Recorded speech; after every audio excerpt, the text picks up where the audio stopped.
I don't have many memories left from my past. The faces of my real parents were like faded masks in my mind. I only had some remains of my childhood, faceless names and total darkness. At the age of 9, something had happened to my family. The trauma was so deep that it made me forget most of my life. I only had the shred of a memory related to my best friend. He was the only one I had in my whole life. It was an image stuck in my mind, going together with laughter in the background and the melody of a music box. Among the back halls of my amnesia, I caught a glimpse of his honey-colored eyes and his dark mahogany hair. I remembered his friendly smile, but nothing else. All the rest disappeared in the dark, and so did he. The memories went back to the orphanage from where I was born. Some awesome parents, Madalena and Stephen, who gave me back the warm feeling of having a family, adopted me, a feeling which I had forgotten. They raised me in their house until the age of 15. My amnesia led me to go on examinations and psychological checkups, which year after year was slowly starting to fail. It looked like I wouldn't be able to get my memory back. This fact left me distorted. On one hand, I wanted to know what happened, but on the other, an odd feeling of anxiety suggested I not to wish for it.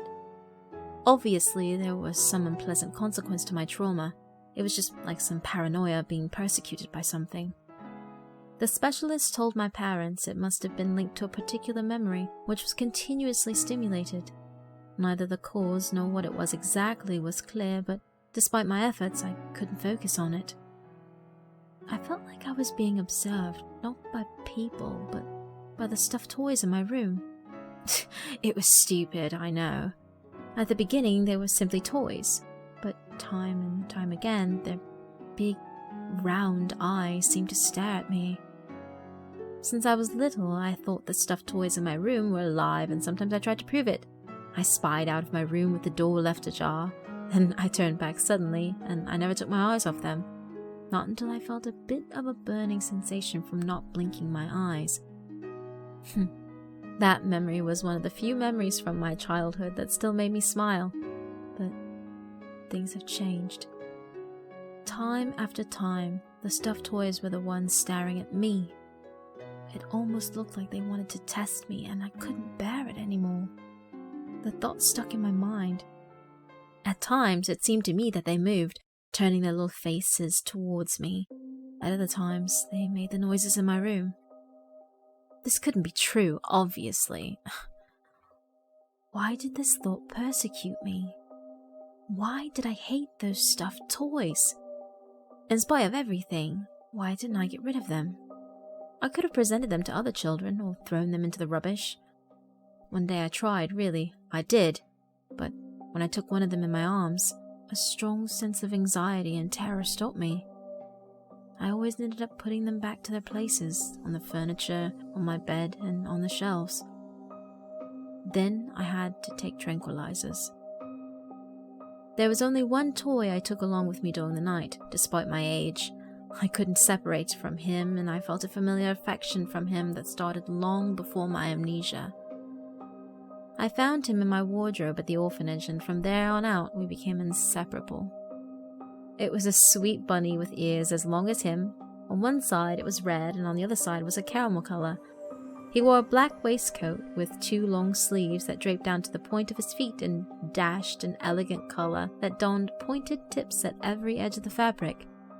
His little left beaded eye was covered with a stylish frilly eye patch, and at the center adorned a black button.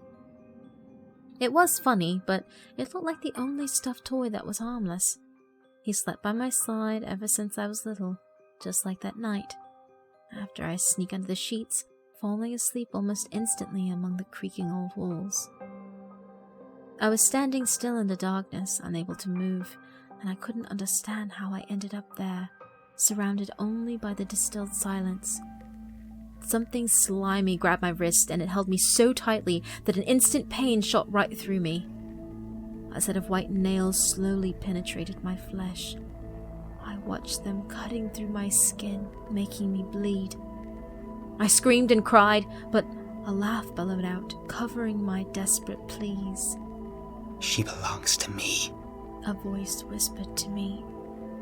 Within that dark abyss, 2 green sparkling eyes appeared before me. They were a few inches away from my face. You are only a hindrance to me. He laughed, amused by my pain, while he pierced needles under my nails and into my flesh. He ruined my body with rusty tools. On the contrary, he said he was going to fix me all up. I noticed an open door, the only thing I could distinguish from the darkness, my eyes blurred by the pain. I saw a glimpse of people standing still, gazing down at me. The image of that door got closer in order to show me their vacant expression, despite the grimaces plastered on their faces. I saw that they were not real people. They were dolls, and in some way, I felt a strong sense of nausea overcome me just by staring at them. There was something about them that made me weak to the stomach, and maybe it was their extraordinary and macabre resemblance to real people. She belongs to me. With that, I woke up, my eyes wide open, and the beating of my heart was so loud that I could feel them pounding inside my throat. I couldn't breathe, so I stood up and then sat back down. I rubbed my eyes and I realized that I was sweating. The bunny fell, landing upside down. I leaned down to him and put him back on the bed. My breathing returned to its normal breathing pace, but the image of those needles, dirty of blood, and those terrifying doors remained embedded in my mind. I never had such a nightmare like that before.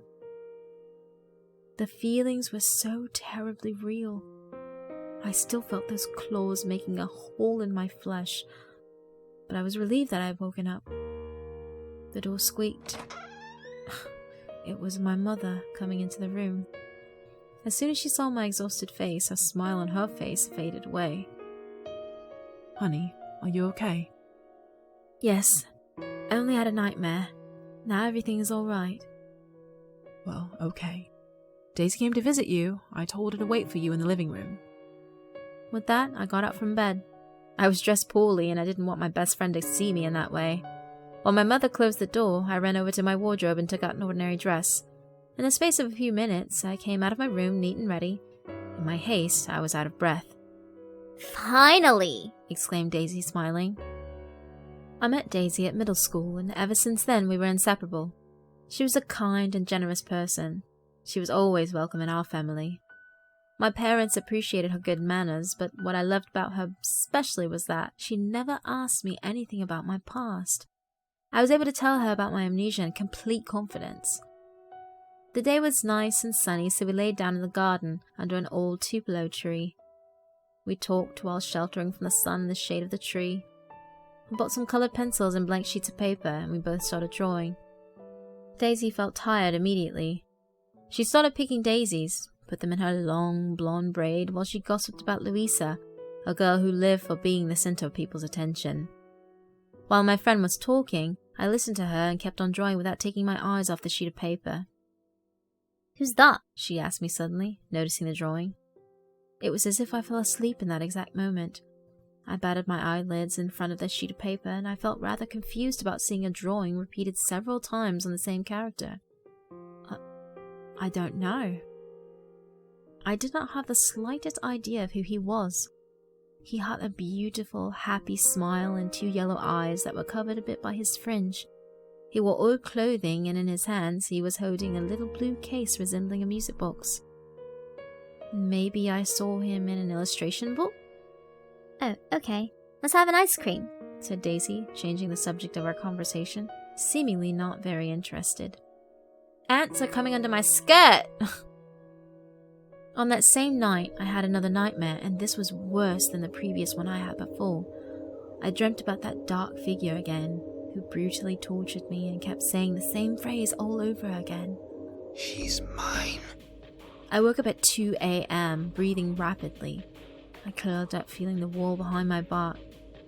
I put my hands over my face and breathed in deeply. It was a dream. Just a dream, I whispered. Then I looked over at the bunny next to me. which was looking back at me with his black eye and with an irritated glance. I threw it on the floor. Since the moment I started sleeping with that thing, my dreams turned into meaningless nightmares. I turned around to rest my legs, and in that moment, I touched something with my foot. I elevated my gaze, and I noticed a doll sitting on my bed. At first, I was frozen in place. All I could do was stare at her.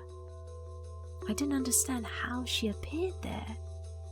My mind started thinking back to my parents, who giving me a present. Perhaps I didn't have a real thing for dolls, and to tell the truth, her presence in my room bothered me. It was a peculiar doll made of wax with unusual characteristics. She had a headdress of flowers flowing through her hair, and only a few locks caressed her cheeks. She wore an embroidered white lace dress with a black ribbon tied around her waist. Her arms were unordinarily long. She had long tapering fingers that were not even normal.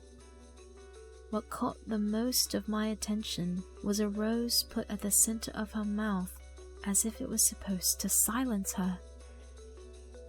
I looked at her closer and I scanned her under the moonlight. I touched her face and realized there was something wrong. I kneeled down and tried to get an even closer look at her. And then I heard something. A sort of subdued sound, like a wheeze. It was coming from the same doll. Screaming, I let her fall down onto the floor and stood up in horror, trembling violently, pushing myself back to the wall, screaming for my parents.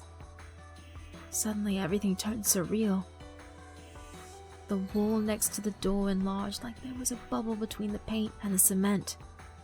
Slowly, some cracks appeared as they increased in number.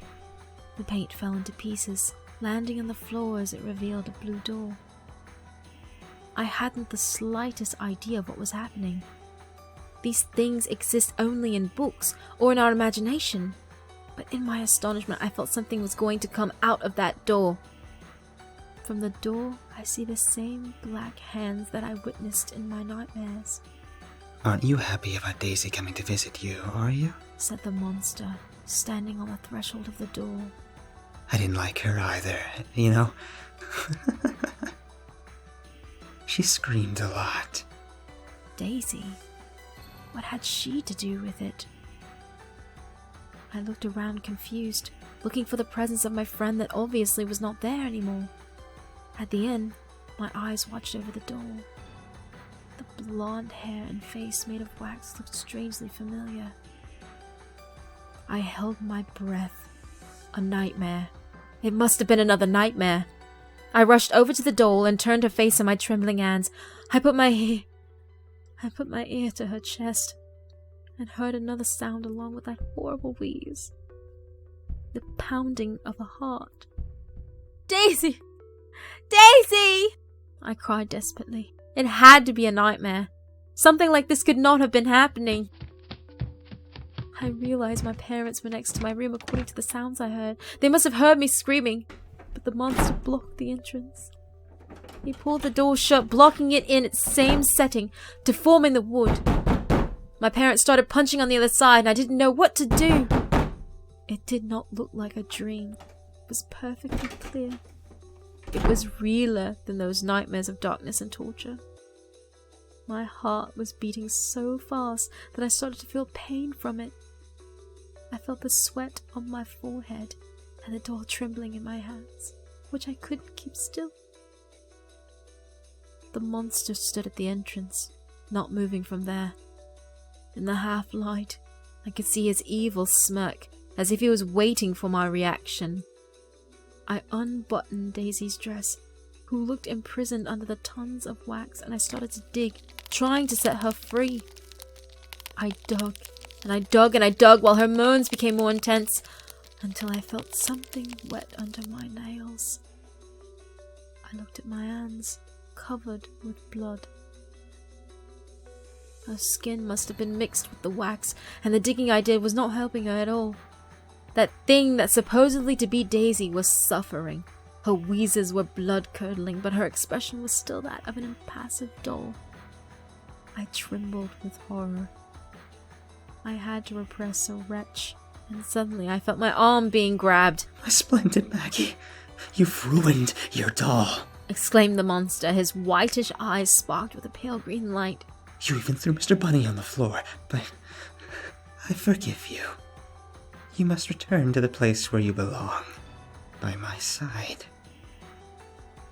Who the hell are you? I shook like a madman, trying to set myself free while my parents were trying to break down the door. The expression of that creature was filled with astonishment. I am Jason the Toy Maker, He exclaimed. your faithful friend, the only one you could trust. At hearing that name, something moved in my memories like an electric shock that hit through my body. My father succeeded breaking down the door and turned on the light. When I finally saw him, his face primed a bomb that exploded, setting free my memories that were buried deep in the corners of my mind all those years. I remember the day we met for the first time. The toys that seemed to bloom from his hands. I remembered his friendly smile that gradually turned into a sharp and sadistic smirk. That day, he showered me with his exasperation. He expected me to give him more attention because in his arrogance, he believed he deserved everything from me. When he grew tired of me, then he showed me what he really was. He revealed that he had eliminated all the people that I surrounded in my life. He kidnapped my friends for turning them into his toy dolls, and I was bluntly stupid to always admire them. Rushing home was useless because the blue door reappeared at the center of the living room. He massacred my parents. He took his revenge by taking them away from me and almost got to me too. I managed to escape from his clutch, running as much as I could away from him. As far as I ran, the smell of blood and that of the decomposed flesh lingered in the air. It was you! I was possessed by anger and I started hitting him. You killed them! You! I kept hitting him, but Jason was smiling as if it was tickling him. He didn't have any remorse for ruining my life. He was a possessive beast who concealed himself from my childish eyes behind an angel's face. He was able to give me everything and at the same time to terminate everything around me. He was fiendish. Of course it was me, splendid creature. Mr. Bunny even showed it to you. He smiled with self-evident truth. I made for you many toys, and I can't wait to introduce you, Miranda. But you can call her Mandy, if you like. Suddenly, something hit his head and it shattered into pieces. My father had a wooden club. He aimed a blow at the monster's head, but the one that broke was the wood. Jason's smile turned into an infuriated scowl and his grip increased on my wrist. He turned around, and when my father saw Jason's face, he opened his eyes wide, and my mother covered her mouth to conceal her screams. My father didn't waste time, trying again to set me free. The club broke in half with that one blow to the toy maker's face and allowed him to let go of me. Together with my parents, I ran out from the room. We quickly rushed to the entrance. My father opened the door, but instead of the garden path in front of us, there was Jason's workshop. Maggie, I'll give you one last chance. Jason said calmly, walking down the stairs. After which, I'll dye the walls with the blood of all the people who surrounded you, you bastard. To the kitchen, quick! We ran over to the kitchen, hearing that monster's laugh following us, and once we were in, we could still see through the windows. The toy maker's little factory. Now I was desperately sure it wasn't a nightmare. The terror overwhelmed me, and Daisy's blood on my fingers was more real than anything else I had felt. I turned around. Where's Dad? My mother grabbed a knife and got closer to me, holding me tightly in her arms. Stephen! With her trembling voice, she called him, but we sighed with relief when we saw him coming into the kitchen. Hurry up before... My mother's voice blocked. Just like me, she stared at Dad's pale face. He walked slowly, with a fixed look at the area as his eyes were wide open. Suddenly, he fell on the floor and behind him appeared Jason's frozen smile. The toy maker looked at me with crazed eyes. Daddy's battery decreased. It should be recharged. Jason revealed a giant mechanical key and drove it into my father's back, already stained with blood. He turned it with force and twisting my father's backbone. At the second turn, I shouted, covering my ears to block out the sound of the breaking bones. But I couldn't help taking my eyes off my father's body, contorting itself like a snake. Go away! Be gone! Leave my child alone! My mother held me tight at her chest, and despite the terror and the tears she shed, her face resembled one of those lionesses shielding her cub. Silence, woman! It's not you who I want to talk to, growled the furious toy maker, and in the end, he pointed his white claw at me. Come with me, my sweet friend. We will have fun together. We'll be back at laughing like we did then. No, you're just an insane psychopath. I don't know what kind of monster you are. I really don't have any idea how you could exist in this world. But one thing's for sure. You must disappear from my life forever! At the sound of my refusal, Jason's face clouded over and his eyes sparkled with fury. He started to rave, to contort himself and jerking his head as if he went on the blink because of me. I don't understand. He growled quietly. I don't understand. He screamed, grinding his teeth, his face becoming more terrifying. I was the one staying by your side when your parents referred to work then to stay with you. I was a loyal friend while the ones surrounding you only looked for you while they needed it. He came closer. I gave you all my attention, giving you loads of toys, and I never made you lack of anything. I always aimed for your own good, and that's why I destroyed everything hurting you. His screams were so loud that resounded over the walls, while my body shook in horror at every word. I got rid of all the people saddening you because I wanted you to be happy by my side, and after I looked for you for so long, you even forgot me. I was a true friend, but you turned your back on me. Suddenly, his furious face relaxed, but not his previous insane smile. After doing everything for you, there isn't any other explanation. There's really something wrong with you. He installed it in me with an accusatory look. You really were a very bad little girl. So I have to fix you up. What? I trembled with my voice. You heard me well. You little ungrateful child. I will fix you up so you'll be good. He sniggered. You'll become a very beautiful toy doll. My mother, who was paralyzed by Jason's tirade, suddenly woke and pointed the knife at him. If you even dare to graze Maggie, I swear I'll kill you. Jason looked at my mother with a challenging gaze and slowly came closer. The knife was trembling in my mother's hand while the toy maker gave an inexpressive guise. She couldn't stand the tension. She pushed me behind her and hurled herself onto him. My mother stabbed him in the heart, and the monster opened his eyes wide. He made a contortion of pain, corrugating his dark eyebrows, and my mother smiled triumphantly. Just kidding. In that moment, a smirk reappeared on Jason's face. He opened his arms with nonchalance without even taking out the knife from his chest. My mother was shocked and stood still for a few seconds, but she was possessed by exasperation and started stabbing him several times, trying desperately to make him react somehow. The disgusting sound of the flesh pierced by the knife could be heard clearly while the shirt was ripping, but Jason kept his balance perfect. That's enough now, he commented, bored, and straight after he hit my mother on her face, making her fall violently to the floor. I'll be in trouble if you scratched it. I was quickly next to my mother, helping her get to her knees. The side of her face was already swollen.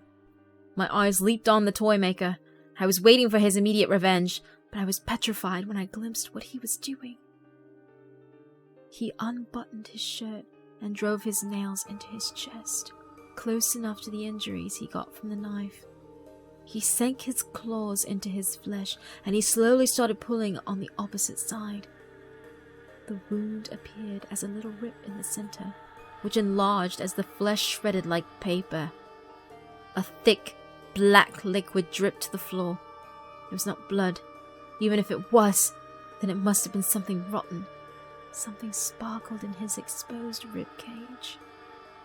You probably forgot how much I cared for my splendid music box, but luckily, everything is alright. He took his hands off his exposed chest and covered the hole with his shirt, hiding the music box that started to play from the inside.